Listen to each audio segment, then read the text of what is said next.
కీర్తనల గ్రంథం 15వ కీర్తన. యెహోవా నీ గుడారములో అతిథిగా ఉండదగినవాడెవడు?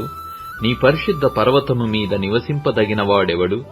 యథార్థమైన ప్రవర్తన గలిగి నీతిననుసరించుచు హృదయపూర్వకముగా నిజము పలుకువాడే. అట్టివాడు నాలుకతో కొండెములాడడు, తన చెలికానికి కీడు చేయడు, తన పొరుగువాని మీద నింద మోపడు. అతని దృష్టికి నీచుడు అసహ్యుడు. అతడు యెహోవాయందు భయభక్తులు గలవారిని సన్మానించును. అతడు ప్రయాణము చేయగా నష్టము కలిగినను మాట తప్పడు. తన ద్రవ్యము వడ్డీకియ్యడు.